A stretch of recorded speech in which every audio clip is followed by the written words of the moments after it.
성경을 아무리 읽어도 보이지 않던 진실이 있습니다. 그런데 오늘 그 비밀이 드디어 드러납니다.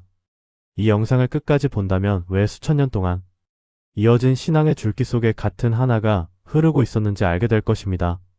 마지막 장면에는 지금 당신의 믿음을 뒤흔들 수 있는 결정적 증거가 등장합니다. 오늘은 성경 속에서 가장 오해받고 가장 논쟁적이며 가장 감춰져 있던 비밀을 파헤칩니다. 많은 사람들이 성경을 읽으면서 같은 의문을 품습니다. 왜 구약과 신약은 서로 다른 이야기를 하는 것처럼 보일까요? 왜 한 사건을 두고도 해석이 갈릴까요? 왜 어떤 인물들은 분명히 중요한데 설명이 거의 없을까요? 이런 질문들 앞에서 우리는 종종 멈춰섭니다. 그리고 어쩌면 성경이 그저 오래된 이야기들의 모음일 뿐이라고 생각하게 됩니다. 하지만 오늘 여러분께 말씀드리고 싶은 것은 성경은 단순한 이야기 모음이 아니라는 사실입니다. 성경은 하나의 거대한 계획서입니다. 창세기부터 요한계시록까지 모든 페이지 속에는 같은 주인공이 등장합니다. 같은 목적이 흐릅니다. 같은 사랑이 펼쳐집니다. 그런데 우리는 왜 이것을 보지 못했을까요? 그 이유는 간단합니다. 우리가 성경을 읽을 때 각각의 이야기를 분리해서 보기 때문입니다. 학자들 사이에서도 이 문제는 오랫동안 논쟁거리였습니다. 어떤 학자들은 구약을 율법의 시대, 신약을 은혜의 시대로 완전히 분리해서 설명합니다. 어떤 이들은 구약의 하나님과 신약의 예수님이 마치 다른 성품을 가진 것처럼 이야기합니다. 엄격한 심판자와 자비로운 구원자. 이 두 이미지는 정말 같은 분을 가리키는 것입니까? 많은 신앙인들이 이 질문 앞에서 혼란을 느낍니다. 그런데 더 깊이 들여다보면 우리가 놓치고 있는 핵심 포인트가 있습니다. 그것은 바로 성경 전체가 하나의 이야기를 향해 달려가고 있다는 사실입니다. 구약의 모든 사건, 모든 인물, 모든 예언은 신약의 한순간을 가리키고 있습니다. 그 순간은 바로 십자가입니다. 그리고 그 십자가 위에 계신 분, 바로 예수 그리스도입니다. 많은 분들이 성경을 읽을 때 느끼는 공통적인 의문이 있습니다. 아브라함이 아들을 번제로 드리려던 이야기를 읽을 때 이것이 단순히 믿음의 시험이었을까요? 모세가 광야에서 놋뱀을 세웠을 때 그것은 정말 그저 병을 치료하기 위한 방법이었을까요?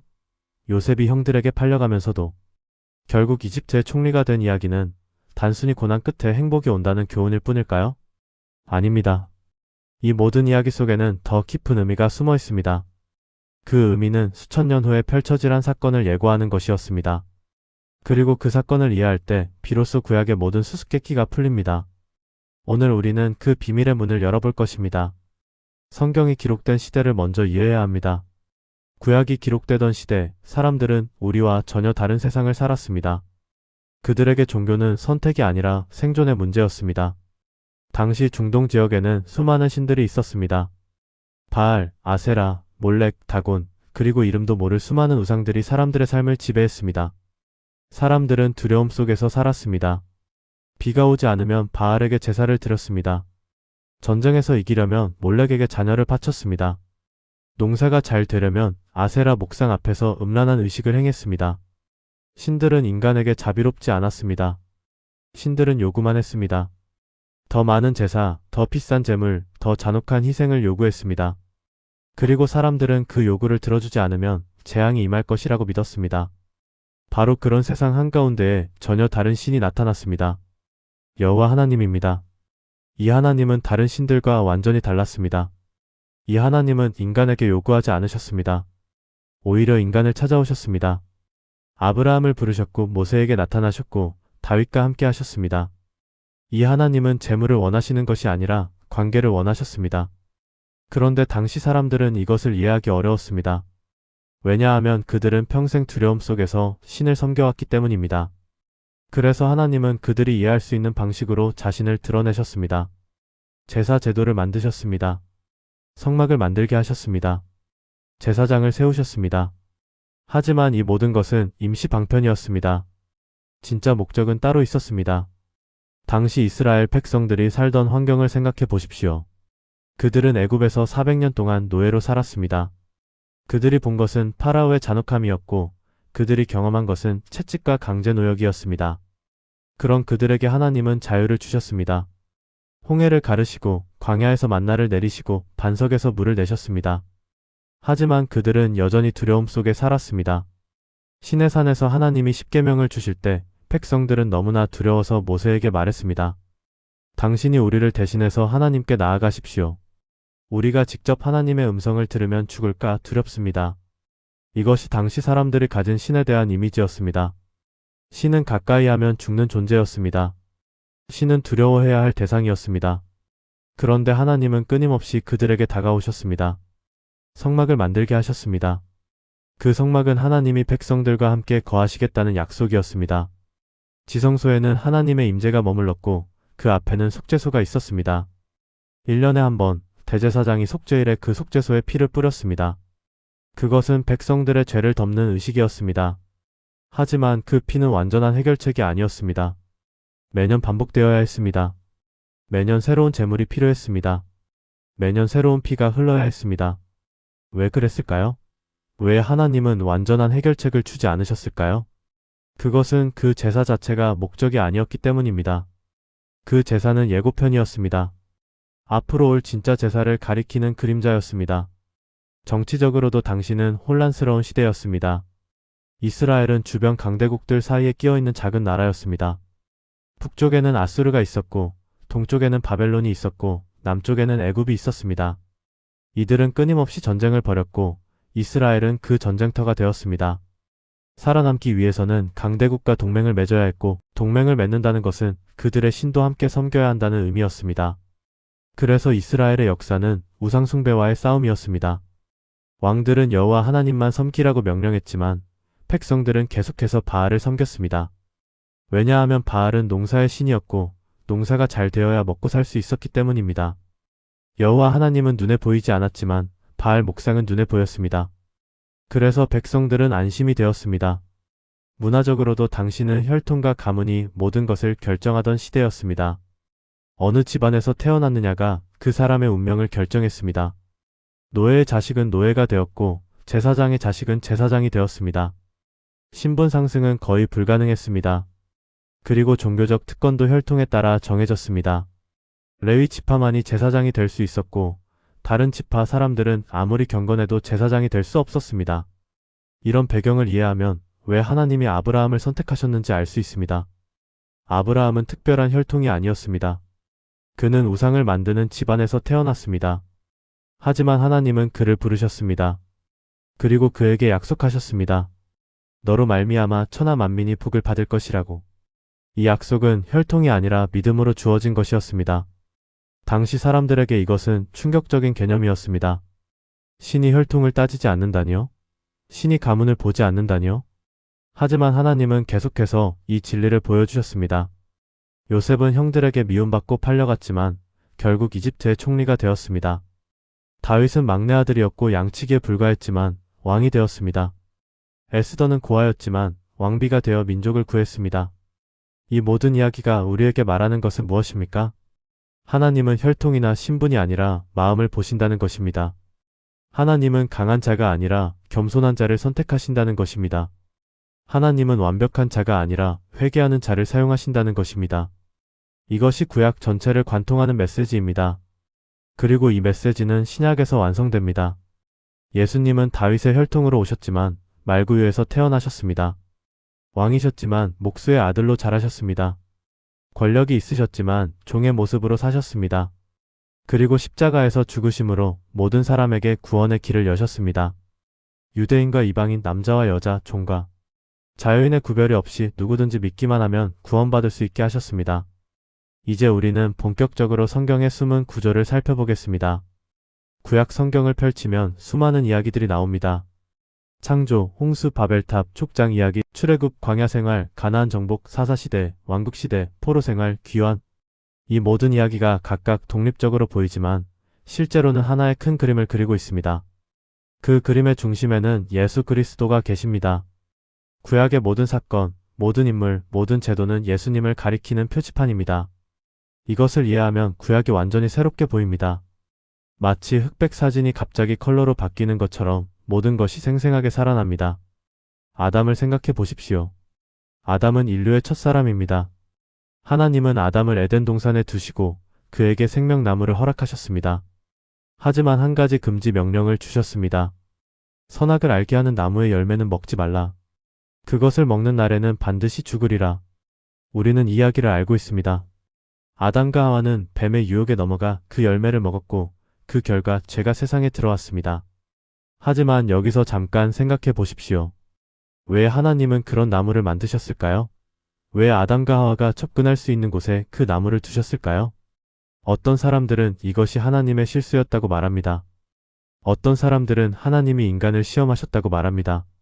하지만 진짜 이유는 따로 있습니다. 그 나무는 자유의지의 상징이었습니다. 하나님은 로봇이 아니라 자유로운 존재를 원하셨습니다. 강제된 순종이 아니라 선택된 사랑을 원하셨습니다. 그래서 선택의 여지를 주셨습니다. 순종할 것인가, 불순종할 것인가? 하나님을 신뢰할 것인가, 자기 판단을 신뢰할 것인가? 아담과 하와는 후자를 선택했고 그 결과는 참담했습니다. 그들은 에덴 동산에서 쫓겨났습니다. 생명나무로 가는 길은 불붙은 검을 가진 천사가 지켰습니다.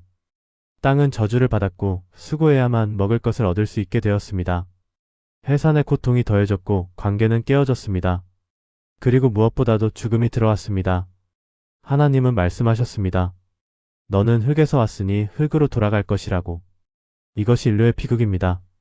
우리는 모두 아담의 자손입니다. 우리는 모두 그의 죄를 물려받았습니다. 우리는 모두 생명나무로부터 차단되어 있습니다. 우리는 모두 죽을 수밖에 없는 존재입니다. 이것이 인간의 근본적인 문제입니다. 이것을 해결하지 않고는 어떤 종교도 어떤 철학도 어떤 노력도 소용이 없습니다. 그런데 하나님은 이미 해결책을 준비하고 계셨습니다.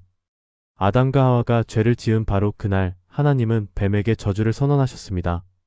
여자의 후손이 내 머리를 상하게 할 것이라고. 이것이 성경 최초의 복음 예언입니다. 여자의 후손, 즉 인간으로 오실 메시아가 사탄의 머리를 짓밟을 것이라는 약속입니다. 그리고 하나님은 아담과 하와에게 가죽옷을 지어 입히셨습니다. 이것은 단순한 옷이 아니었습니다. 가죽옷을 만들려면 동물이 죽어야 합니다. 피가 흘러야 합니다. 이것이 성경 최초의 제사입니다. 죄의 대가는 죽음이지만 하나님은 대신 죽을 희생 제물을 허락하셨습니다. 이것이 구약 제사 제도의 시작입니다. 이제 아담을 예수님과 비교해 보십시오. 성경은 예수님을 마지막 아담이라고 부릅니다. 첫 아담은 순종하지 않음으로 죄를 들여왔지만 마지막 아담은 순종함으로 의를 가져왔습니다. 첫 아담은 생명나무로 가는 길을 막았지만 마지막 아담은 그 길을 다시 열었습니다. 첫 아담 때문에 모든 사람이 죄인이 되었지만 마지막 아담 때문에 모든 사람이 의롭다 함을 받을 수 있게 되었습니다. 이것은 우연이 아닙니다. 이것은 처음부터 계획된 것이었습니다. 아담의 이야기는 예수님을 가리키는 예표였습니다. 에덴 동산은 잃어버린 낙원을 상징했고 예수님은 그 낙원을 회복하러 오셨습니다. 생명나무는 영생을 상징했고 예수님은 자신이 생명나무라고 선언하셨습니다. 나는 길이요 진리요 생명이라고. 이제 노아를 생각해 보십시오. 노아 시대의 세상은 악으로 가득 찼습니다. 사람들은 끊임없이 악한 생각만 했습니다. 폭력이 땅에 가득했습니다. 하나님은 인간을 창조하신 것을 후회하셨고 심판을 결정하셨습니다. 홍수로 세상을 멸하시기로 하신 것입니다. 하지만 노아는 달랐습니다. 성경은 말합니다. 노아는 의인이었고 그 세대에서 완전한 자였으며 하나님과 동행했다고. 하나님은 노아에게 방주를 만들라고 명령하셨습니다. 그 방주는 노아의 가족과 각종 동물들을 구원할 것이었습니다. 노아는 120년 동안 방주를 만들었습니다. 사람들은 그를 비웃었습니다. 비가 온 적도 없는데 홍수라니 말도 안 된다고 조롱했습니다. 하지만 노아는 흔들리지 않았습니다. 그는 하나님의 말씀을 믿었습니다. 그리고 마침내 때가 되었을 때 방주의 문이 닫혔습니다. 하나님께서 친히 문을 닫으셨습니다. 그리고 비가 내리기 시작했습니다. 40주야를 쉬지 않고 비가 내렸습니다. 땅의 모든 샘들이 터졌고 하늘의 창문들이 열렸습니다. 물이 땅을 덮었고 산들도 잠겼습니다. 방주 밖의 모든 생명은 죽었습니다. 하지만 방주 안은 안전했습니다. 방주는 물결에 흔들렸지만 침몰하지 않았습니다. 방주 안에 있는 모든 생명은 보존되었습니다. 150일 후에 물이 줄어들기 시작했고 방주는 아라랏 산에 머물렀습니다. 노아는 까마귀와 비둘기를 내보내어 물이 얼마나 빠졌는지 확인했습니다. 마침내 비둘기가 감람나무 잎을 물고 돌아왔을 때 노아는 알았습니다. 새로운 시작이 왔다는 것을. 방주의 문이 열렸고 노아의 가족과 동물들이 나왔습니다. 노아는 제단을 쌓고 하나님께 번제를 드렸습니다. 하나님은 그 향기를 흠양하시고 약속하셨습니다. 다시는 홍수로 세상을 멸하지 않으리라고. 그 약속의 표시로 무지개를 주셨습니다. 이제 방주를 예수님과 비교해 보십시오. 방주는 구원의 상징입니다.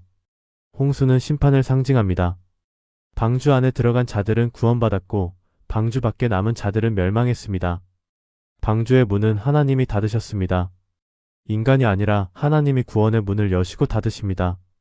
예수님도 이렇게 말씀하셨습니다. 나는 문이라 누구든지 나로 말미암아 들어가면 구원을 받으리라고. 방주에는 문이 하나뿐이었습니다. 다른 방법으로는 구원받을 수 없었습니다. 아무리 수영을 잘해도, 아무리 힘이 세도, 아무리 지혜로워도 소용없었습니다. 오직 방주 안으로 들어가야만 했습니다. 마찬가지로 예수님은 유일한 구원의 길입니다. 다른 이름으로는 구원을 받을 수 없습니다. 오직 예수 그리스도의 이름으로만 구원받을 수 있습니다. 방주는 폭풍 속에서도 안전했습니다. 외부는 심판의 물결이었지만 내부는 평화였습니다. 예수님 안에 있는 자들도 마찬가지입니다.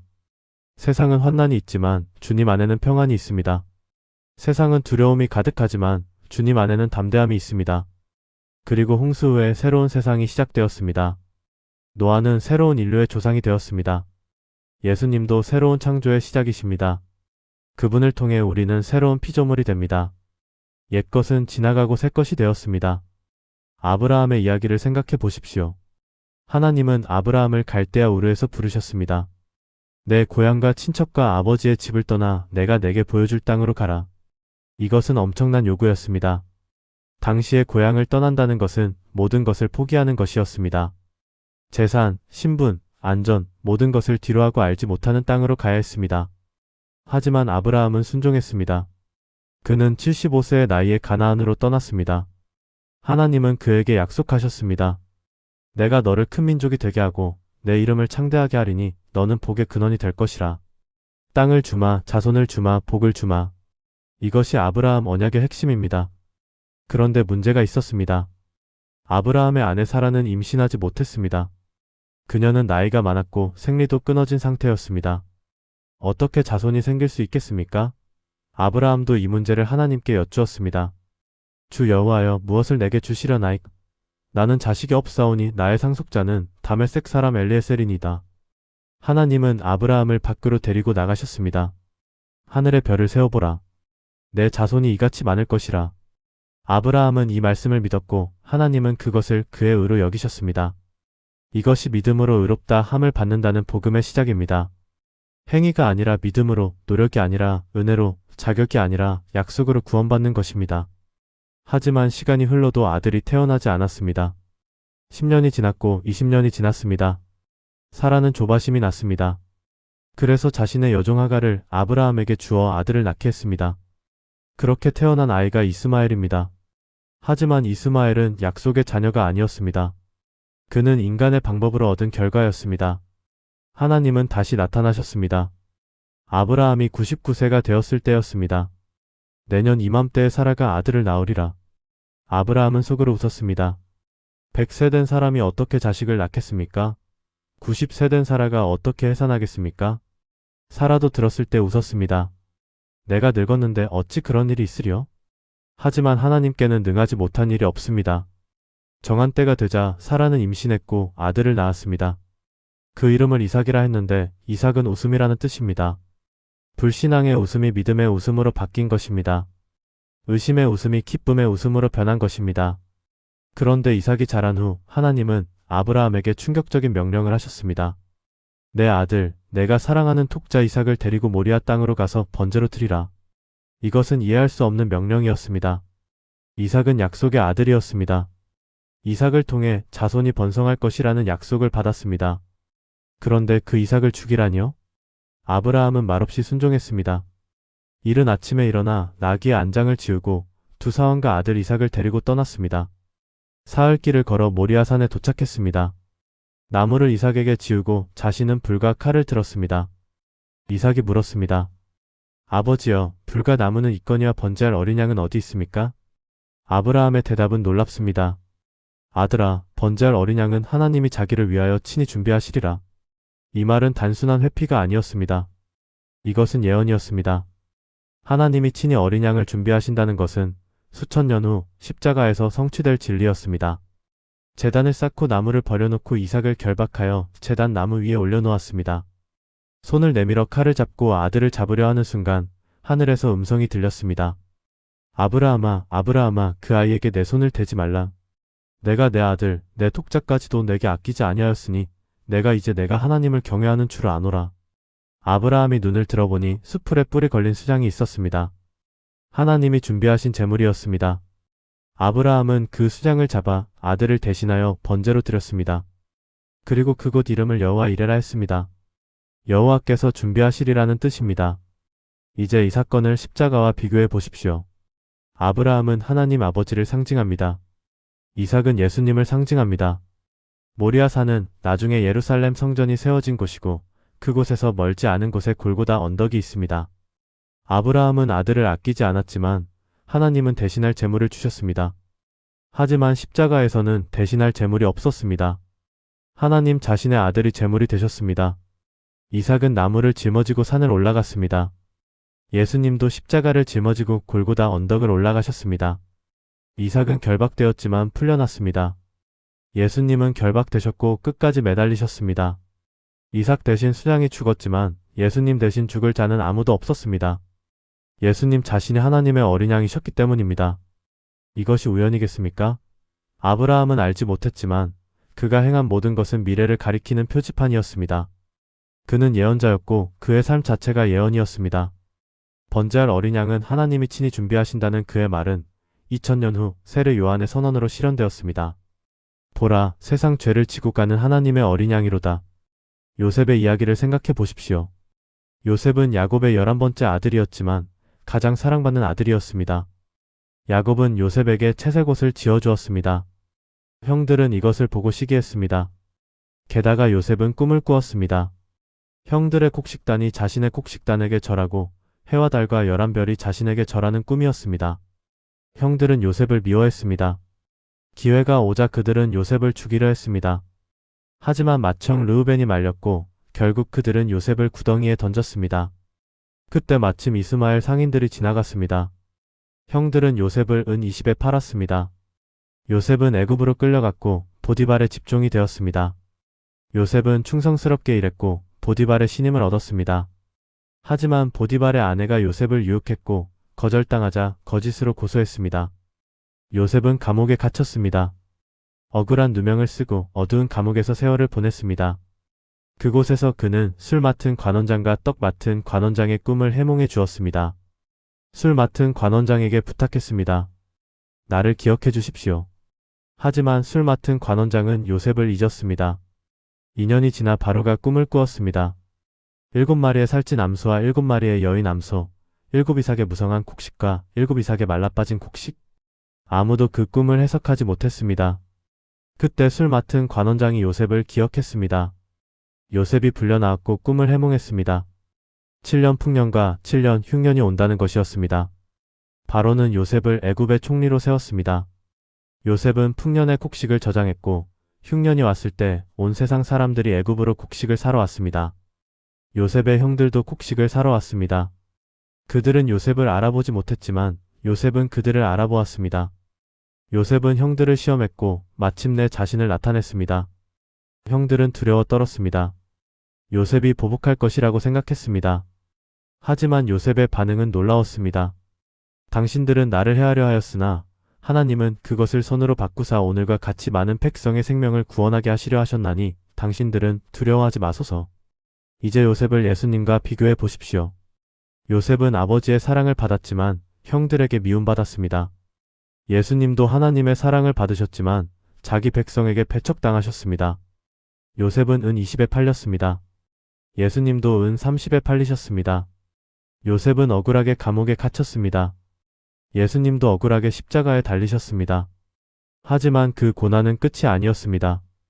요셉은 높임을 받아 애굽의 총리가 되었고 온 세상을 구원하는 자가 되었습니다. 예수님도 십자가 후에 부활하셨고 하늘과 땅의 모든 권세를 받으셨으며 온 인류의 구원자가 되셨습니다. 요셉은 자신을 해한 형들을 용서했습니다. 예수님도 십자가에서 기도하셨습니다. 아버지, 저들을 용서하옵소서. 자기들이 하는 것을 알지 못함이니이다. 요셉의 이야기는 하나님의 섭리를 보여줍니다. 사람이 악을 계획할 때도 하나님은 그것을 선으로 바꾸십니다.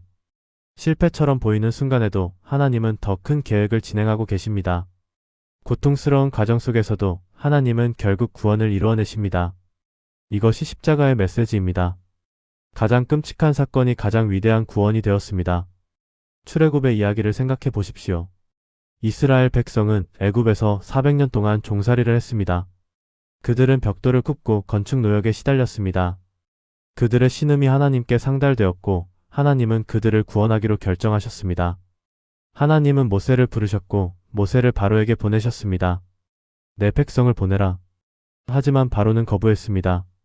그래서 하나님은 10가지 재앙을 내리셨습니다. 물이 피로 변하고 개구리가 들끓고 이가 생기고 파리떼가 몰려오고 가축에 연병이 들고 독종이 나고 우박이 내리고 메뚜기가 덮치고 흑암이 임했습니다. 하지만 바로는 여전히 완고했습니다. 마지막 재앙이 남았습니다. 장자를 치는 재앙이었습니다. 하나님은 이스라엘 백성에게 명령하셨습니다. 어린 양을 잡아 그 피를 문설주와 임방에 바르라. 그 밤에 내가 애굽 땅을 지나가며 모든 처음 난 것을 치리니 피를 본즉 너희를 넘어가리라. 이것이 유월절의 시작입니다. 이스라엘 백성은 순종했습니다. 어린 양을 잡았습니다. 흠 없는 1년 된 수컷 어린 양이었습니다. 그 피를 문에 발랐습니다. 그리고 그 고기를 구워 먹었습니다. 허리에 띠를 띠고 발에 신을 신고 손에 지팡이를 잡고 급히 먹었습니다. 떠날 준비를 한 것입니다. 밤중에 하나님의 심판이 임했습니다. 애굽의 모든 장자가 죽었습니다. 바로의 장자도 옥에 갇힌 자의 장자도 가축에 처음 난 것도 다 죽었습니다. 애굽 전역에서 큰 곡성이 일어났습니다. 하지만 이스라엘 자손의 집에는 한 사람도 해를 입지 않았습니다. 어린 양의 피가 그들을 보호했습니다. 바로는 마침내 항복했습니다. 가라 너희와 너희 자손들아. 너희 양과 소도 몰아가고 나를 위하여 축복하라. 이스라엘 백성은 급히 떠났습니다. 60만 명의 장정과 그들의 가족 그리고 많은 잡족이 함께 나왔습니다. 애굽에서 430년 만에 출애굽이었습니다. 하지만 바로는 마음이 변했습니다. 그는 군대를 이끌고 이스라엘을 추격했습니다. 이스라엘 백성은 홍해 앞에 갇혔습니다. 앞에는 바다요 뒤에는 애굽 군대였습니다. 백성들은 두려워 떨며 모세를 원망했습니다. 우리를 애굽에서 끌어내어 광야에서 죽게 하려 함이냐? 모세가 말했습니다. 두려워하지 말고 가만히 서서 여호와께서 오늘 너희를 위하여 행하시는 구원을 보라. 하나님이 모세에게 명령하셨습니다. 지팡이를 들어 손을 바다 위로 내밀어 그것이 갈라지게 하라. 모세가 순종하자 동풍이 밤새도록 불어 바다를 갈랐습니다. 물이 벽처럼 양쪽에 서고 마른 땅이 나타났습니다. 이스라엘 백성이 바다 가운데를 걸어서 건넜습니다. 애굽 군대도 그들을 따라 들어왔습니다. 하지만 백성들이 다 건넌 후 하나님이 물을 돌아오게 하셨습니다. 애굽의 병거와 마병이 다 물에 잠겼습니다. 하나도 남지 않았습니다. 바다가 그들의 무덤이 되었습니다. 이제 유월절 어린 양을 예수님과 비교해 보십시오. 유월절 어린 양은 흠이 없어야 했습니다. 예수님도 죄가 없으셨습니다. 어린 양의 피가 문에 발라졌습니다. 예수님의 피가 십자가에 흘러졌습니다. 어린 양의 피를 본 곳은 심판을 면했습니다. 예수님의 피를 믿는 자는 정죄함이 없습니다. 어린 양의 뼈는 하나도 꺾이지 않았습니다. 예수님의 뼈도 하나도 꺾이지 않았습니다. 홍해를 건너는 것은 세례를 상징합니다. 물을 통과하여 옛 삶을 벗고 새 삶으로 들어가는 것입니다. 애굽은 죄의 종살이를 상징합니다. 광야는 훈련의 과정을 상징합니다. 가나안은 약속의 땅, 하늘 나라를 상징합니다. 이스라엘의 여정은 모든 신자의 영적 여정을 보여주는 그림입니다. 광야에서 하나님은 만나를 내리셨습니다. 만나는 생명의 떡이신 예수님을 가리킵니다. 예수님은 말씀하셨습니다. 나는 하늘에서 내려온 생명의 떡이니 사람이 이 떡을 먹으면 영원히 살리라. 광야에서 하나님은 반석에서 물을 내셨습니다. 그 반석은 예수님을 가리킵니다. 예수님은 말씀하셨습니다. 누구든지 목마르거든 내게로 와서 마시라. 시내산에서 하나님은 율법을 주셨습니다. 십계명과 각종 규례들을 주셨습니다. 하지만 그 율법은 사람을 구원하기 위한 것이 아니었습니다. 율법은 죄를 깨닫게 하기 위한 것이었습니다. 율법은 거울과 같아서 우리가 얼마나 더러운지 보여줍니다. 하지만 거울 자체가 우리를 깨끗하게 할 수는 없습니다. 우리를 깨끗하게 하시는 분은 예수님입니다. 성막을 생각해 보십시오. 하나님은 모세에게 성막을 만들라고 명령하셨습니다. 성막은 하나님의 임재가 머무는 곳이었습니다. 성막은 외부뜰, 성소, 지성소로 나뉘어 있었습니다. 외부뜰에는 번제단과 물두멍이 있었습니다. 성소에는 떡상과 등대와 분향단이 있었습니다. 지성소에는 법궤가 있었고 그 위에 속죄소가 있었습니다. 번제단은 십자가를 상징합니다. 제물이 죽는 곳입니다. 예수님이 우리를 위해 죽으신 곳입니다. 물두멍은 씻음을 상징합니다. 말씀으로 깨끗게 되는 것입니다. 떡상은 생명의 떡이신 예수님을 상징합니다. 등대는 세상에 비치신 예수님을 상징합니다. 분향단은 기도를 상징합니다. 법궤는 하나님의 임재를 상징합니다. 지성소와 성소 사이에는 휘장이 있었습니다. 두꺼운 천으로 만들어진 이 휘장은 죄인과 거룩한 하나님 사이의 간격을 나타냈습니다. 대제사장만이 1년에 한 번 속죄일에 이 휘장을 통과하여 지성소에 들어갈 수 있었습니다. 그것도 반드시 피를 가지고 들어가야 했습니다. 피 없이 들어가면 죽었습니다. 그런데 예수님이 십자가에서 죽으실 때 놀라운 일이 일어났습니다. 성전의 휘장이 위에서 아래까지 찢어진 것입니다. 이것은 무엇을 의미합니까? 이제 누구든지 예수님을 통해 하나님께 나아갈 수 있다는 것입니다. 대제사장이 아니어도 됩니다. 1년에 한 번이 아니라 언제든지 가능합니다. 짐승의 피가 아니라 예수님의 피로 우리가 담대히 하나님께 나아갈 수 있습니다. 성막의 모든 기구, 모든 제도, 모든 의식은 예수님을 가리키는 것이었습니다. 성막 자체가 예수님의 몸을 상징했습니다. 예수님은 말씀하셨습니다. 이 성전을 헐라. 내가 사흘 동안에 일으키리라. 예수님은 자신의 몸을 성전이라고 하신 것입니다. 예수님 안에 하나님의 모든 충만이 육체로 거하십니다. 제사 제도를 생각해 보십시오. 레위기에는 5가지 주요 제사가 나옵니다. 번제, 소제, 화목제, 속죄제, 속건제입니다. 각 제사마다 의미가 있고 절차가 있고 제물이 있었습니다. 하지만 이 모든 제사는 불완전했습니다. 매일, 매주, 매달, 매년 반복되어야 했습니다. 제사장들은 쉬지 않고 서서 섬겼고 해마다 같은 제사를 드렸습니다. 왜 반복되어야 했습니까? 왜 한 번의 제사로 충분하지 않았습니까? 그것은 짐승의 피가 죄를 완전히 없앨 수 없었기 때문입니다. 짐승의 피는 죄를 덮을 수는 있었지만 근본적으로 해결할 수는 없었습니다. 그래서 계속 새로운 제사가 필요했습니다. 이것은 오는 좋은 일의 그림자였고 참 형상이 아니었습니다. 하지만 예수님은 단번에 영원히 유효한 제사를 드리셨습니다. 예수님은 제사장이시면서 동시에 제물이셨습니다. 예수님은 자기 자신을 단번에 드리심으로 우리를 영원히 온전하게 하셨습니다. 다시 제사를 드릴 필요가 없습니다. 다시 피를 흘릴 필요가 없습니다. 예수님의 한 번의 희생으로 모든 것이 완성되었습니다. 히브리서 기자는 이렇게 말합니다. 그리스도께서는 염소와 송아지에 피로 하지 아니하고 오직 자기의 피로 영원한 속죄를 이루사 단번에 성소에 들어가셨느니라. 이것이 복음입니다. 우리가 할 수 있는 것은 아무것도 없습니다. 예수님이 모든 것을 이루셨습니다. 우리는 다만 믿고 받아들이기만 하면 됩니다. 놋뱀 사건을 생각해 보십시오. 이스라엘 백성이 광야를 지날 때 그들은 불평했습니다. 왜 우리를 애굽에서 인도에 내어 이 광야에서 죽게 하느냐? 이곳에는 식물도 물도 없고 우리 마음이 이 하찮은 식물을 싫어한다. 하나님은 불뱀들을 보내셨고 뱀들이 백성을 물었습니다. 많은 사람이 죽었습니다. 백성들이 회개하며 모세에게 왔습니다. 우리가 여호와 당신을 향하여 불평함으로 범죄하였으니 여호와께 기도하여 이 뱀들을 우리에게서 떠나게 하소서. 모세가 백성을 위해 기도하자 하나님이 말씀하셨습니다. 불뱀을 만들어 장대 위에 달라. 물린 자마다 그것을 보면 살리라. 모세는 놋으로 뱀을 만들어 장대 위에 달았습니다. 뱀에게 물린 자가 놋뱀을 쳐다본 즉 살았습니다. 이것은 이상한 치료법입니다. 약도 아니고 기도도 아니고 그저 쳐다보기만 하면 됩니다. 하지만 그것이 하나님이 정하신 방법이었습니다. 그것을 믿고 쳐다본 자는 살았고 믿지 않은 자는 죽었습니다. 예수님은 이 사건을 자신에게 적용하셨습니다.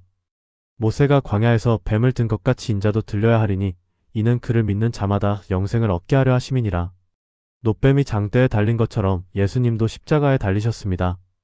뱀에 물린 자가 놋뱀을 쳐다보면 살았듯이 죄에 물린 우리도 예수님을 바라보면 삽니다. 놋은 심판을 상징하는 금속입니다. 놋뱀은 죄를 상징합니다. 예수님은 죄가 없으셨지만 우리 죄를 대신 지셨습니다. 십자가에 달리신 예수님은 저주받은 자의 모습이었습니다. 나무에 달린 자는 하나님께 저주를 받았기 때문입니다. 예수님은 우리를 위하여 저주를 받으사 우리를 율법의 저주에서 속량하셨습니다. 구원의 방법은 간단합니다. 쳐다보는 것입니다. 믿는 것입니다. 행위가 아닙니다. 노력이 아닙니다. 그저 예수님을 바라보는 것입니다. 그분이 나를 위해 죽으셨다는 것을 믿는 것입니다. 그것으로 충분합니다. 우리가 할 수 있는 일이 그것밖에 없기 때문입니다. 다윗을 생각해 보십시오. 다윗은 이스라엘의 가장 위대한 왕이었습니다. 하지만 그는 완벽하지 않았습니다. 그는 간음을 범했고 살인을 저질렀습니다. 밧세바를 취하기 위해 그녀의 남편 우리아를 죽였습니다. 하나님의 사람이었던 다윗이 어떻게 그런 일을 할 수 있었습니까? 선지자 나단이 다윗에게 왔습니다. 비유로 말했습니다. 어떤 부자가 많은 양과 소를 가졌는데 나그네를 대접하기 위해 자기 양을 잡지 않고 가난한 사람의 작은 암양 새끼를 빼앗아 잡았다고. 다윗이 노하여 말했습니다. 그 사람은 마땅히 죽어야 한다. 나단이 말했습니다. 당신이 그 사람이라. 다윗은 자신의 죄를 깨달았습니다. 그는 회개했습니다. 시편 51편은 그때 쓴 참회의 시입니다. 하나님이여 주의 인자를 따라 나를 긍휼히 여기시며 주의 많은 자비를 따라 내 죄가를 지워주소서. 나의 죄악을 맑게 씻으시며 나의 죄를 깨끗이 제하소서. 나는 내 죄가를 아오니 내 죄가 항상 내 앞에 있나이다. 하나님은 다윗을 용서하셨습니다. 하지만 결과는 남았습니다. 다윗의 가정에 칼이 떠나지 않았습니다. 그의 아들들 사이에 불화와 반역이 일어났습니다.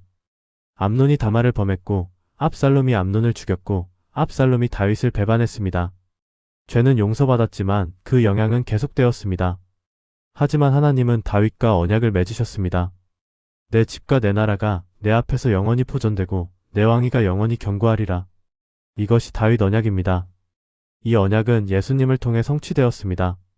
예수님은 다윗의 자손으로 오셨습니다. 예수님은 영원한 왕이십니다. 예수님의 나라는 끝이 없습니다. 다윗은 목자였습니다. 양을 돌보던 소년이었습니다. 그가 왕이 된 후에도 자신을 목자로 생각했습니다. 시편 23편은 그의 신앙 고백입니다. 여호와는 나의 목자시니 내게 부족함이 없으리로다. 그가 나를 푸른 풀밭에 누이시며 쉴만한 물가로 인도하시는도다. 예수님도 자신을 선한 목자라고 하셨습니다. 나는 선한 목자라. 선한 목자는 양들을 위하여 목숨을 버리느니라. 다윗은 목자로서 사자와 곰으로부터 양을 지켰습니다. 예수님은 목자로서 우리를 위해 목숨을 버리셨습니다. 늑대들이 덤벼들 때 예수님은 우리를 대신해서 당하셨습니다. 다윗이 골리앗과 싸울 때를 생각해 보십시오. 골리앗은 거인이었습니다. 키가 9척이 넘었고 무기도 엄청났습니다. 사울과 이스라엘 군대는 두려워 떨었습니다. 40일 동안 골리앗이 나와서 도전했지만 아무도 나가지 못했습니다. 그때 어린 다윗이 나타났습니다. 다윗은 형들에게 음식을 전하러 왔다가 골리앗을 보았습니다. 그는 분노했습니다. 할례받지 않은 블레셋 사람이 어찌 살아계신 하나님의 군대를 모욕하겠느냐? 다윗은 사울에게 갔습니다. 왕이여, 아무도 낙심하지 마소서. 내가 가서 저 블레셋 사람과 싸우겠나이다. 사울이 말했습니다. 내가 가서 저 블레셋 사람과 싸울 수 없으리니 너는 소년이요 그는 어려서부터 용사임이니라. 하지만 다윗은 확신이 있었습니다. 주의 종이 양을 지킬 때에 사자나 곰이 와서 양을 물어가면 따라가서 쳐 죽이고 양을 구하였나이다. 나를 사자와 곰의 발톱에서 건져내신 여호와께서 나를 저 블레셋 사람의 손에서도 건져내시리이다. 사울은 자기 갑옷을 다윗에게 입혔습니다. 하지만 다윗은 벗었습니다. 익숙하지 않았기 때문입니다. 대신 그는 지팡이와 물맷돌 5개를 주머니에 넣었습니다. 그리고 골리앗에게 나아갔습니다. 골리앗이 비웃었습니다.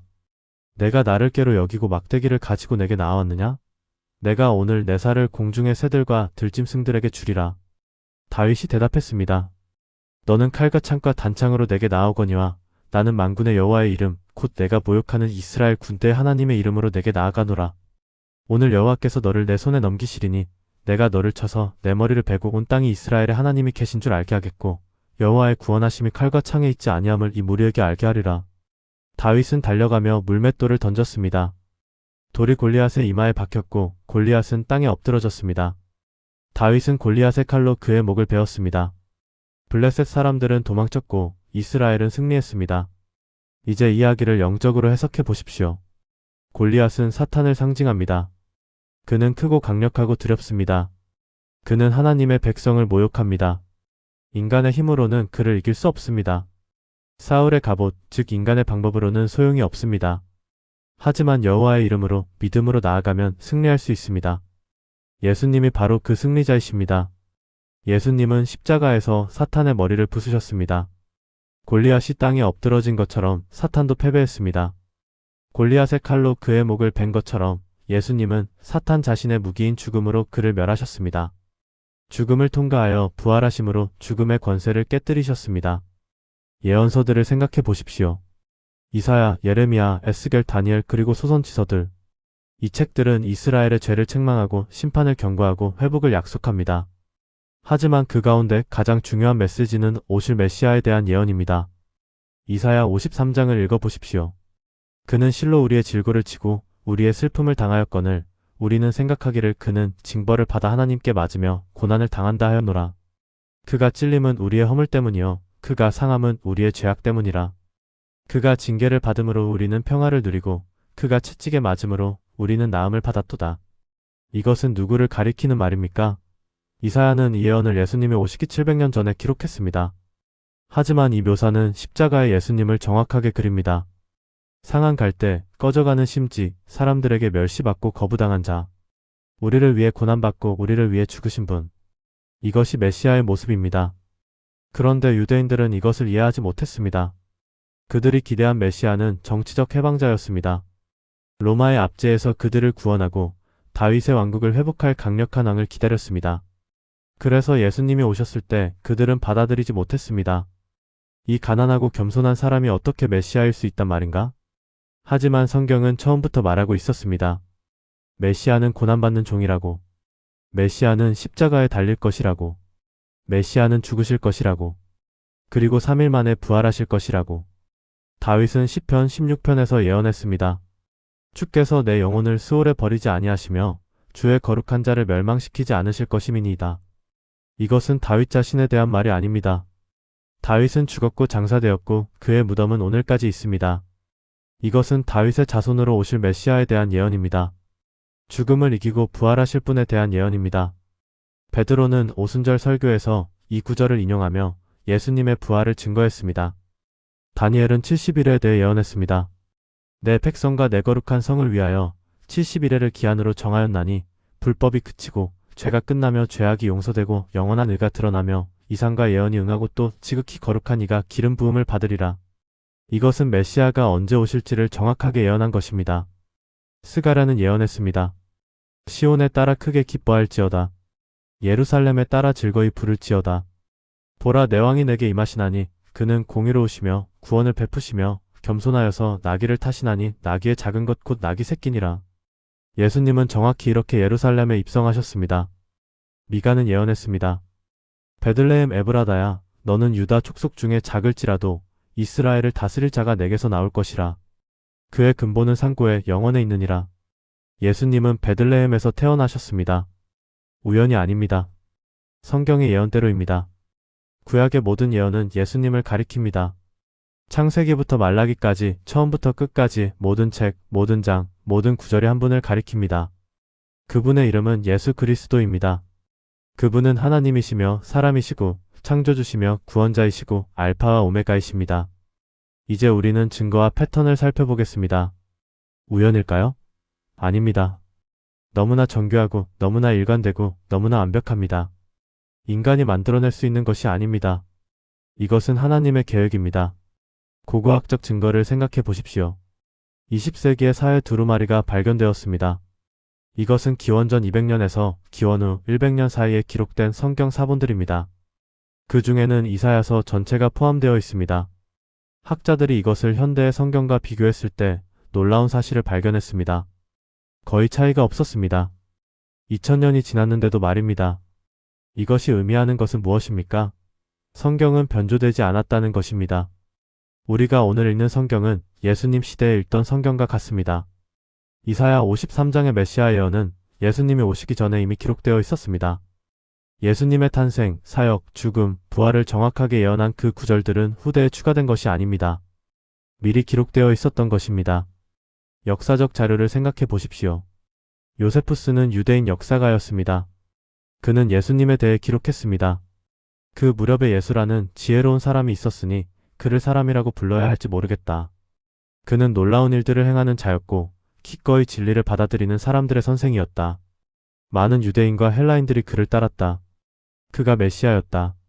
타키투스는 로마 역사가였습니다. 그는 네로 황제가 기독교인들을 박해한 사건을 기록하며 예수님을 언급했습니다. 크리스투스라 불리는 자가 티베리우스 지하에서 본디오 빌라도에게 극형을 당했다. 이런 비기독교 자료들도 예수님의 실존을 증거합니다. 신학적 분석을 생각해 보십시오. 구약의 제사 제도를 자세히 연구하면 그것이 얼마나 정교하게 예수님을 가리키는지 알 수 있습니다. 속죄일의 의식을 보십시오. 대제사장은 1년에 한 번 지성소에 들어갑니다. 2마리 염소를 준비합니다. 한 마리는 여호와를 위한 것이고 한 마리는 아사셀을 위한 것입니다. 여호와를 위한 염소는 죽여서 그 피를 속죄소에 뿌립니다. 이것은 예수님이 우리를 위해 죽으신 것을 상징합니다. 아사셀 염소는 살려서 백성의 모든 죄를 그 머리에 안수하여 고백하고 광야로 보냅니다. 이것은 예수님이 우리의 죄를 지고 가신 것을 상징합니다. 2마리의 염소는 사실 한 가지 진리의 두 측면입니다. 예수님은 우리를 위해 죽으셨고 우리의 죄를 지고 가셨습니다. 예수님의 피가 하늘 성소에 뿌려졌고 우리의 죄가 영원히 제거되었습니다. 이 모든 것이 구약의 의식 속에 이미 게시되어 있었습니다. 수천 년간 반복된 패턴을 생각해 보십시오. 아담은 타락했지만 하나님은 구원을 약속하셨습니다. 노아 시대의 세상이 멸망했지만 방주 안의 사람들은 구원받았습니다. 아브라함은 자식이 없었지만 하나님은 자손을 주셨습니다. 이삭은 죽을 뻔했지만 대신할 재물이 준비되었습니다. 요셉은 버림받았지만 결국 구원자가 되었습니다. 이스라엘은 애굽에서 노예였지만 출애굽의 기적을 경험했습니다. 광야에서 죽을 뻔했지만 만나와 물로 살아났습니다.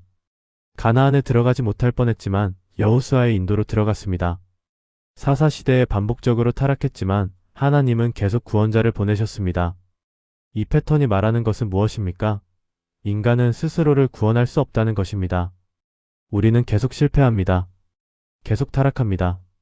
계속 죄를 짓습니다. 하지만 하나님은 계속 구원하십니다. 계속 용서하십니다. 계속 회복시키십니다. 이것이 은혜입니다. 이것이 복음입니다. 그리고 이 모든 구원의 사건들은 하나의 궁극적인 구원을 가리킵니다. 예수 그리스도의 십자가입니다. 모든 방주는 십자가를 가리켰습니다. 모든 재물은 십자가를 가리켰습니다. 모든 구원자는 십자가를 가리켰습니다. 역사의 모든 순간이 십자가를 향해 달려갔고 십자가 이후의 모든 순간은 십자가로부터 흘러나옵니다. 신약과 구약의 구조적 공명을 생각해 보십시오. 구약은 창조로 시작합니다. 신약은 새 창조를 선포합니다. 구약은 에덴 동산의 상실로 시작합니다. 신약은 낙원의 회복으로 끝납니다. 구약의 마지막 말은 저주입니다. 신약의 마지막 말은 은혜입니다. 구약에는 피의 제사가 있습니다. 신약에는 예수님의 피가 있습니다. 구약에는 성막이 있습니다. 신약에는 예수님의 몸이 있습니다. 구약에는 율법이 있습니다. 신약에는 은혜가 있습니다. 구약에는 약속이 있습니다. 신약에는 성취가 있습니다. 구약을 읽을 때마다 우리는 물어야 합니다. 이것이 예수님을 어떻게 가리키는가? 이 사건이 복음과 어떤 관련이 있는가? 이 인물이 예수님과 무슨 닮은 점이 있는가? 그렇게 읽으면 성경은 완전히 새롭게 보입니다. 모든 페이지에서 예수님을 발견하게 됩니다. 이제 우리 자신의 이야기로 돌아옵시다. 성경은 단순히 옛날 이야기가 아닙니다. 성경은 우리의 이야기입니다. 아담의 타락은 우리의 타락입니다. 우리도 하나님께 불순종했습니다. 우리도 자기 길을 선택했습니다. 우리도 에덴 동산에서 쫓겨났습니다. 노아의 방주는 우리의 구원입니다. 우리도 심판의 물결 가운데 있었습니다. 하지만 하나님은 우리에게 피난처를 주셨습니다. 예수님이라는 방주입니다. 그 안에 들어간 우리는 안전합니다. 폭풍이 몰아쳐도 물결이 높아도 우리는 지켜집니다. 아브라함의 믿음은 우리의 믿음입니다. 우리도 보이지 않는 것을 믿습니다. 우리도 약속을 붙잡습니다. 우리도 때로 의심하고 때로 자기 방법을 시도하고 때로 실패합니다. 하지만 하나님은 신실하십니다. 우리가 신실하지 못해도 하나님은 신실하십니다. 요셉의 고난은 우리의 고난입니다. 우리도 배신을 당합니다. 우리도 억울한 일을 겪습니다. 우리도 어두운 구덩이에 빠집니다. 하지만 하나님은 그것을 선으로 바꾸십니다. 우리가 당하는 고난이 헛되지 않습니다. 하나님은 그것을 통해 더 큰 계획을 이루십니다. 이스라엘의 출애굽은 우리의 출애굽입니다. 우리도 죄의 노예였습니다. 우리도 해방되었습니다. 예수님의 피로 말입니다. 우리도 홍해를 건넜습니다. 세례를 통해서입니다. 우리도 광야를 지나고 있습니다. 이 세상에서 천국으로 가는 여정입니다. 다윗의 승리는 우리의 승리입니다. 우리도 골리앗과 싸웁니다. 죄와 사탄과 죽음이라는 거인들과 싸웁니다. 우리의 힘으로는 이길 수 없습니다. 하지만 예수님의 이름으로 우리는 승리합니다. 예수님이 이미 싸워서 이기셨기 때문입니다. 우리는 각자의 광야를 지나고 있습니다. 그 광야는 병일 수도 있고, 가난일 수도 있고, 외로움일 수도 있고, 슬픔일 수도 있습니다. 그 광야에서 우리는 지칩니다. 목마릅니다. 배고픕니다. 하지만 하나님은 우리에게 만나를 내리십니다. 날마다 필요한 것을 주십니다. 하나님은 반석에서 물을 내십니다. 우리가 목마를 때 생수를 주십니다. 우리의 상처를 생각해 보십시오. 우리는 모두 상처가 있습니다. 어릴 적 받은 상처, 관계에서 받은 상처, 실패로 인한 상처. 그 상처가 우리를 정의하는 것 같습니다. 그 상처 때문에 우리는 사랑하기를 두려워하고, 신뢰하기를 주저하고, 꿈꾸기를 포기합니다. 하지만 예수님도 상처받으셨습니다. 그분은 찔리셨습니다. 그분은 채찍에 맞으셨습니다.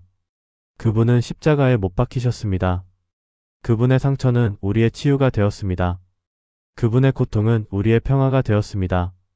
그분의 죽음은 우리의 생명이 되었습니다. 우리의 죄책감을 생각해 보십시오. 우리는 모두 죄인입니다.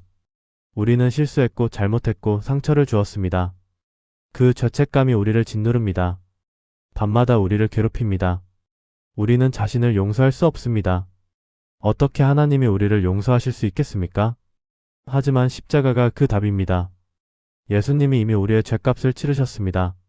완전히 영원히 치르셨습니다. 하나님은 예수님을 보시고 우리를 용서하십니다. 우리가 용서받을 자격이 있어서가 아닙니다. 예수님이 자격을 주셨기 때문입니다. 용서를 생각해 보십시오. 우리는 용서하기 어려워합니다. 누군가가 우리에게 상처를 주었을 때 그것을 잊기 힘듭니다. 분노가 우리 마음을 채웁니다. 폭소하고 싶습니다. 그 사람이 고통받기를 원합니다. 하지만 그 분노는 우리 자신을 더 아프게 합니다. 예수님은 십자가에서 기도하셨습니다. 아버지, 저들을 용서하소서. 자기를 죽이는 사람들을 위해 기도하셨습니다. 자기를 조롱하는 사람들을 위해 기도하셨습니다. 자기를 버린 사람들을 위해 기도하셨습니다. 이것이 사랑입니다. 이것이 용서입니다. 우리도 용서할 수 있습니다. 우리가 먼저 용서받았기 때문입니다. 우리가 하나님께 얼마나 큰 빚을 탕감받았는지 생각하면 우리도 다른 사람을 용서할 수 있습니다. 쉽지는 않습니다. 하지만 가능합니다. 성령님의 도우심으로 가능합니다. 회복을 생각해 보십시오. 우리는 깨어진 존재들입니다. 우리의 관계는 깨어져 있습니다. 우리의 마음은 상처 입었습니다. 우리의 영혼은 병들었습니다. 우리는 치유가 필요합니다. 우리는 회복이 필요합니다. 예수님은 회복자이십니다. 그분은 깨어진 것을 고치시고 상한 것을 싸매시고 병든 것을 치료하십니다. 그분은 포기하지 않으십니다. 끝까지 우리와 함께 하십니다. 우리가 넘어져도 일으켜 세우시고 우리가 방황해도 찾아오시고 우리가 멀어져도 기다리십니다. 이제 우리는 처음 던진 질문으로 돌아옵니다. 왜 구약과 신약은 서로 다른 것처럼 보였을까요? 이제 우리는 압니다. 그들은 다르지 않습니다. 그들은 하나입니다. 구약은 신약을 준비했고 신약은 구약을 완성했습니다. 구약은 약속이었고 신약은 성취입니다. 구약은 그림자였고 신약은 실체입니다. 왜 한 사건을 두고도 해석이 갈렸을까요? 이제 우리는 압니다. 예수님이라는 렌즈를 통해 보지 않았기 때문입니다. 예수님을 중심에 두고 읽으면 모든 것이 명확해집니다. 모든 퍼즐 조각이 맞아떨어집니다. 모든 질문에 답이 나옵니다. 왜 어떤 인물들은 중요한데 설명이 적었을까요? 이제 우리는 압니다. 그들 자체가 목적이 아니었기 때문입니다. 그들은 오실 분을 가리키는 표지판이었습니다. 달을 가리키는 손가락은 자세히 설명할 필요가 없습니다. 중요한 것은 달입니다. 구약의 인물들은 손가락입니다. 예수님이 달입니다. 수천 년 전 기록된 이야기가 지금의 우리를 향한 사랑이었습니다. 아담과 하와가 죄를 지었을 때부터 하나님은 우리를 구원할 계획을 세우셨습니다. 노아에게 방주를 만들게 하실 때 하나님은 우리의 구원을 보여주셨습니다. 아브라함에게 약속하실 때 하나님은 우리를 포함하셨습니다. 모세를 통해 율법을 주실 때 하나님은 우리에게 거룩의 기준을 보여주셨습니다. 그 기준을 우리가 도저히 지킬 수 없다는 것도 알려주셨습니다. 그래서 제사를 허락하셨습니다. 하지만 그 제사는 임시 방편이었습니다. 진짜 제사는 예수님이셨습니다. 다윗을 왕으로 세우실 때 하나님은 영원한 왕을 약속하셨습니다. 선지자들을 통해 말씀하실 때 하나님은 오실 메시아를 예고하셨습니다. 바벨론 포로로 보내실 때에도 하나님은 회복을 약속하셨습니다. 침묵의 400년 동안에도 하나님은 때를 준비하고 계셨습니다. 그리고 때가 참에 예수님이 오셨습니다.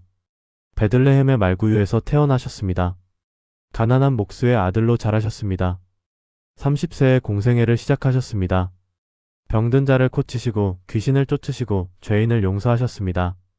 그리고 십자가에 달리셨습니다. 아무 죄도 없으신 분이 죄인의 자리에 서셨습니다. 아무 잘못도 하지 않으신 분이 형벌을 받으셨습니다. 생명의 근원이신 분이 죽음을 맛보셨습니다. 왜 그러셨습니까? 우리를 사랑하셨기 때문입니다. 3일 만에 부활하셨습니다. 죽음을 이기셨습니다. 무덤을 깨고 나오셨습니다. 제자들에게 나타나셨습니다. 40일 동안 하나님 나라의 일을 가르치셨습니다. 그리고 승천하셨습니다. 하늘 보좌 우편에 앉으셨습니다. 하지만 이것이 끝이 아닙니다. 예수님은 다시 오실 것입니다. 구름을 타고 영광 중에 오실 것입니다. 산자와 죽은 자를 심판하실 것입니다. 새 하늘과 새 땅을 이루실 것입니다. 그때 모든 눈물이 닦아질 것이고 모든 슬픔이 사라질 것이고 모든 죽음이 패배할 것입니다. 그날을 기다리며 우리는 오늘을 삽니다. 우리는 완벽하지 않습니다. 우리는 여전히 실수하고 넘어지고 방황합니다. 하지만 우리는 포기하지 않습니다. 왜냐하면 우리를 붙드시는 분이 계시기 때문입니다. 우리가 그분을 붙잡은 것이 아니라 그분이 우리를 붙잡으셨습니다. 성경을 읽을 때마다 예수님을 찾으십시오. 창세기를 읽을 때 여자의 후손을 보십시오. 출애굽기를 읽을 때 6월절 어린 양을 보십시오. 레위기를 읽을 때 대제사장을 보십시오. 민수기를 읽을 때 놋뱀을 보십시오. 신명기를 읽을 때 모세 같은 선지자를 보십시오. 여호수아서를 읽을 때 약속의 땅으로 인도하시는 분을 보십시오. 사사기를 읽을 때 구원자들을 보십시오. 룻기를 읽을 때 기업 물을 자를 보십시오. 사무엘서를 읽을 때 기름 부음 받은 왕을 보십시오. 열왕기를 읽을 때 영원한 왕국을 보십시오. 시편을 읽을 때 찬양 받으실 분을 보십시오. 잠언을 읽을 때 지혜 자체이신 분을 보십시오. 전도서를 읽을 때 의미를 주시는 분을 보십시오. 아가서를 읽을 때 신랑이신 분을 보십시오. 예언서를 읽을 때 고난받는 종을 보십시오. 그리고 신약을 읽을 때 모든 약속의 성취를 보십시오. 복음서에서 예수님의 삶을 보고, 사도행전에서 그분의 교회를 보고, 서신서에서 그분의 가르침을 보고, 요한계시록에서 그분의 재림을 보십시오. 오늘의 이야기가 당신의 마음에 작은 빛이 되었기를 바랍니다. 성경은 단순한 책이 아닙니다. 성경은 하나님의 사랑의 편지입니다. 우리를 향한 하나님의 간절한 마음이 담긴 편지입니다. 그 편지의 모든 줄, 모든 단어, 모든 점 하나까지도 우리를 향한 사랑으로 쓰여졌습니다. 그 사랑의 정점이 십자가입니다. 십자가에서 우리는 하나님의 공의와 사랑이 만나는 것을 봅니다. 하나님의 거룩함과 자비가 키스하는 것을 봅니다. 하나님의 심판과 구원이 하나가 되는 것을 봅니다. 십자가는 인류 역사의 중심입니다. 십자가는 우주의 중심입니다. 십자가는 우리 신앙의 중심입니다. 오늘 이 메시지를 듣는 당신에게 묻고 싶습니다. 당신은 이 십자가를 믿습니까? 예수님이 당신을 위해 죽으셨다는 것을 믿습니까? 그분의 피가 당신의 죄를 씻었다는 것을 믿습니까? 그분의 부활이 당신에게 영생을 주었다는 것을 믿습니까? 만약 아직 확신이 없다면 오늘 결단하십시오. 예수님을 당신의 구주로 영접하십시오. 당신의 죄를 고백하고 그분의 용서를 받으십시오. 어렵지 않습니다. 복잡한 의식도 필요 없습니다. 그저 마음으로 믿고 입으로 시인하면 됩니다. 만약 이미 믿는 사람이라면 오늘 다시 한번 그 사랑을 묵상하십시오. 십자가 앞에 서십시오. 그곳에서 흘린 피를 생각하십시오. 그 피가 당신을 위한 것이었습니다. 그 고통이 당신을 위한 것이었습니다. 그 사랑이 당신을 위한 것이었습니다. 그리고 그 사랑으로 오늘을 사십시오. 용서하십시오. 사랑하십시오. 섬기십시오. 당신이 받은 은혜를 다른 사람에게 나누어 주십시오. 당신이 경험한 사랑을 다른 사람에게 전하십시오. 이것이 우리가 살아야 할 이유입니다. 성경은 처음부터 끝까지 하나의 이야기입니다. 그 이야기의 주인공은 예수 그리스도이시고 그 이야기의 주제는 구원이며 그 이야기의 결말은 영원한 생명입니다. 우리는 그 이야기의 일부입니다. 우리는 그 이야기 속에서 살고 있습니다. 그리고 그 이야기는 아직 끝나지 않았습니다. 마지막 장이 펼쳐질 때 우리는 그곳에 있을 것입니다. 어린 양의 혼인 잔치에 초대될 것입니다. 새 예루살렘에 들어갈 것입니다. 생명나무의 열매를 먹을 것입니다. 하나님을 얼굴과 얼굴로 뵐 것입니다. 그날을 소망하며 오늘을 신실하게 살아갑시다. 이 영상이 도움이 되셨다면 구독과 좋아요를 눌러주세요. 여러분의 작은 응원이 더 좋은 콘텐츠를 만드는 데 큰 힘이 됩니다. 감사합니다.